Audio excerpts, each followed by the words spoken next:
Yun guys, for today's video, paano ba malalaman kung ang motor oil natin ay legit at hindi siya fake? Yan, kung nakikita nyo, ito yung bagong packaging ng motor scooter natin.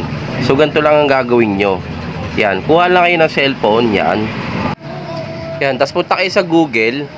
Yan, tapos click nyo yung camera dyan sa right side. Ayan, click nyo yan.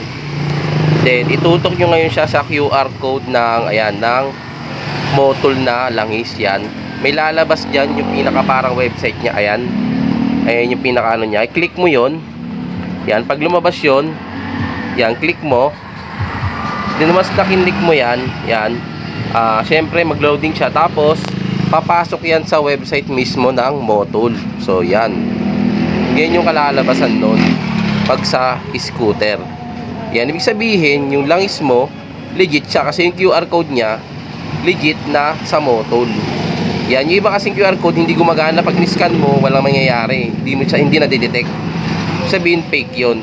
Yan, pag legit siya, ayan ang mangyayari. Papasok ayan sa website ng motor. Ayan yung para sa scooter.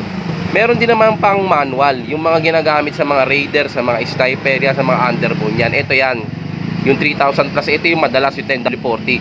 Same lang din ang gagawin nyo. I-scan nyo lang din yung QR code. Ayan, may lalabas siyang site. I-click mo yung site na yan. Then papasok ka sa site na nila ng mga sapang underbone na langis. Yan, click mo lang yung accept dyan. Yan, then yan ang papasukan mo. Lalabas dyan yung mga pang underbone na motor na langis.